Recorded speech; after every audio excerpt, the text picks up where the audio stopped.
Hi guys, in this video we'll be talking about Vedic astrology and where it originated and some of the basics of how Vedic astrologers made predictions based on the positionings of celestial bodies.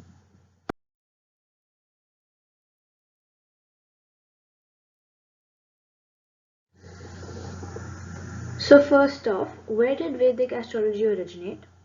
The roots of Vedic astrology date back thousands of years where it was first recorded in the ancient Indian scriptures known as Rig Veda. Many experts believe that Rig Veda to be at least 5,000 years old. Regardless of the actual date of origin, Vedic astrology rests on a very deep foundation of academic research, intense observation, spiritual insight, and long experience. Modern Vedic astrology originated from Jyotish, or the science of light as it is known in Sanskrit. Like most ancient knowledge systems, Jyotish was initially transmitted from teacher to disciple through an oral transmission system.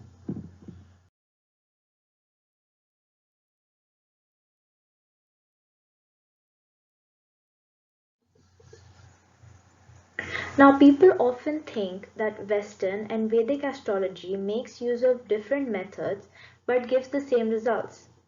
Well, this is where we're entirely wrong. Vedic astrology is based on a sidereal zodiac system that uses a correction system known as Ayanamsa to explain the precession of equinoxes.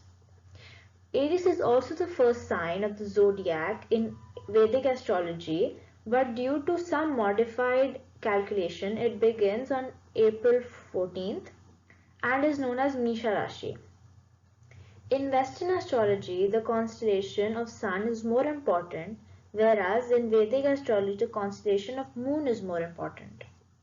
Vedic astrology gives you a complete picture of past, present, and future events, whereas Western astrology focuses more on a person's personality and traits.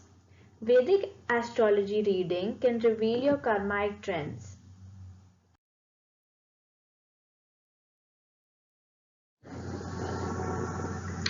So next is that not a lot of people believe that Vedic astrology is accurate. So here is an example of its accuracy. Through astrology, sages have calculated the distance between the sun and the earth in the 16th century, which can also be seen in the Hanuman Chalisa. This is an example of how astrologers found what the scientists found years later, hence proving that astrology is accurate.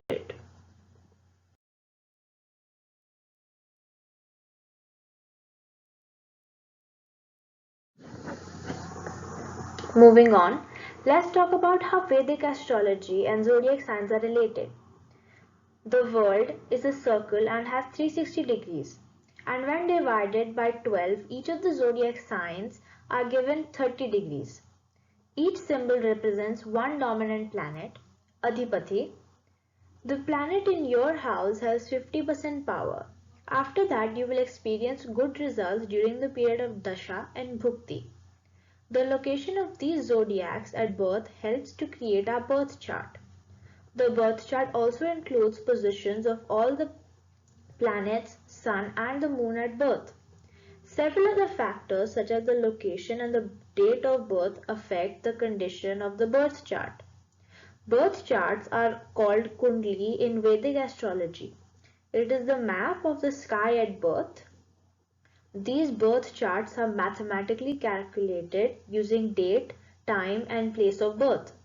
The degree of ascendant, Lagna, the sign rising on the eastern horizon at birth, will be contained within the first house.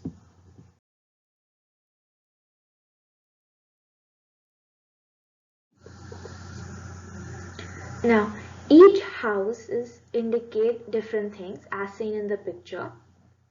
Each zodiac sign represents one caste. For predictions, the caste indicates properties. For example, if Cancer is in my house of occupation, which is the 10th one, then my job involves teaching, training, or other skilled jobs. Now, this is an example, and astrologers can predict your job based on the birth chart.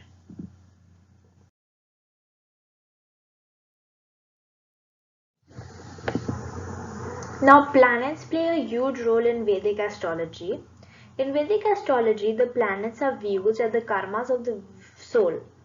When changes seem to be impossible but are necessary for our continued growth, Vedic astrology offers relief through remedial measures. Vedic astrology is well known for its uncanny accuracy with predictions.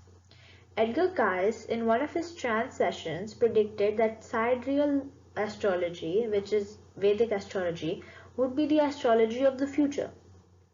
Now, for predictions, planets considered good are Jupiter, Venus, Sun, full moon, and planets considered bad are Saturn, Mars, new moon, Mercury, Rahu, which is the north node of the moon, and Ketu, which is the south node.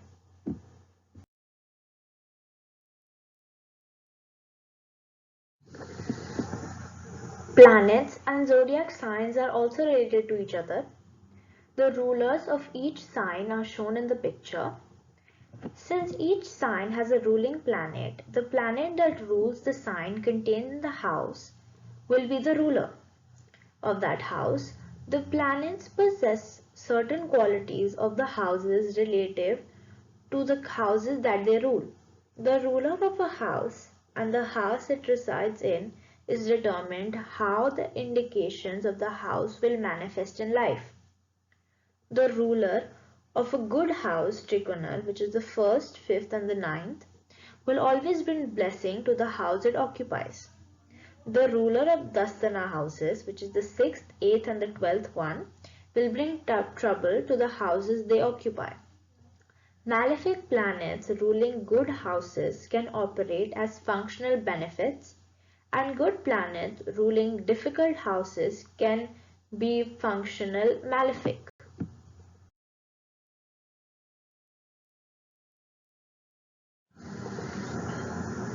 So that's it for this video. Thank you so much for watching and I hope you enjoyed it.